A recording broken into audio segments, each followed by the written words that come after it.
In this tutorial, we're going to use the hue saturation adjustment layer. And your goal with this technique is to take an image and apply a hue saturation adjustment layer to the image to colorize the image in a new way. Keep in mind that any neutral areas will remain the same or close to the original. Therefore, white, gray, and black will remain unchanged. So you want to open this photo. It's the number 3 hue saturation adjustment.jpg. If you don't have that, find a good picture that has a nice strong color and a few neutral areas in it. Keep it simple, okay? So in this one, in order to preserve the beak area, which is what I want to make a soft selection over it. Then we're going to need to reverse that selection to open up the opposite, the rest of the image. So I want to select the beak area. It's easier to select something like that and then inverse it. So I start off with a simple elliptical marquee tool. So you can make a very detailed selection if you want to, but it's easy to kind of start off with a basic shape if you can use it. Now, this is not exactly fitting, so I want to go under my select drop-down menu and transform the selection. You'll get this bounding box, and transformation, it's similar to transformations that we've done before, that you go under the edit drop-down menu and transform, okay? Those do the pixels, okay? But here we're just doing the selection. You can hold down your command or control key, and in the corners you can pull those out and distort them, actually, to distort your selection. I'm going to kind of pull these out a little bit.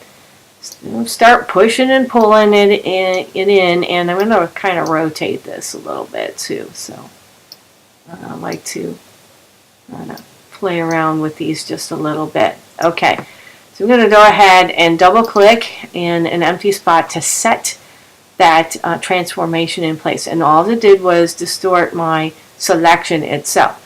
Let's look at the quick mask mode. In the tools panel, you want to hit the quick mask mode. I actually have the outer color changed to a different color, and to do that you double click on your quick mask mode, and you can change it by clicking in the color patch. I'm going to cancel that because I do like this. Because the picture has red in it, it doesn't make sense to have that quick mask mode color in red.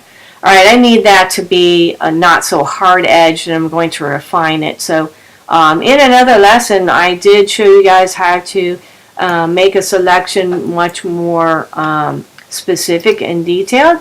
And in this case I want to go to the select drop down menu and modify it by feathering the edge, and I use feather a lot.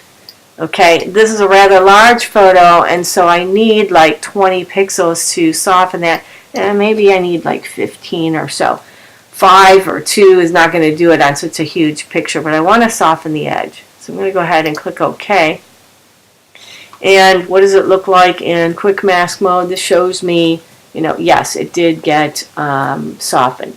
So I'm going to go ahead and keep it in quick mask mode, and I want to use the brush and the eraser tool to make modifications. As long as your colors are set to black and white where the white is in the background, then the eraser will work just as well as ever. So I want to erase out these different parts, and we'll take a look at the size and the hardness. I'm going to bring that up about 50% or so, and so that I can still have a soft edge. What I'm going to do is kind of open that up a little bit. Alright, you can get more detailed if you want to with the selection and be more specific if you like. I'm just protecting this one area. Now let's go to my brush tool. How big do I have that? Again, the hardness may be down just around 50% or so. And I'm going to colorize over that. Yeah, a little bit softer, let's say. Okay. And go in here.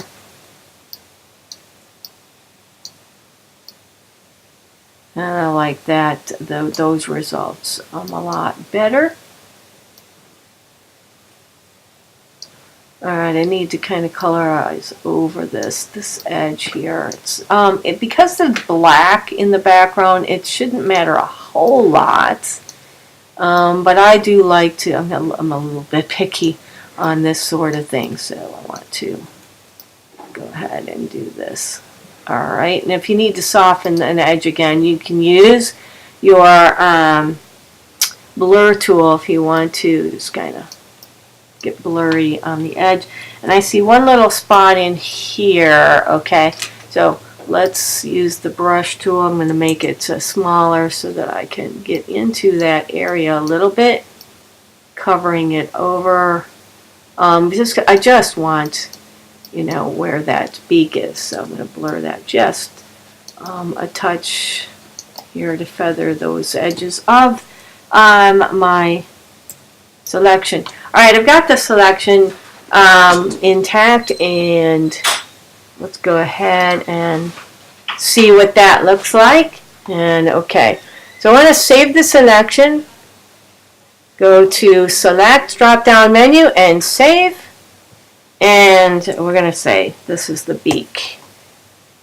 Go ahead and click OK.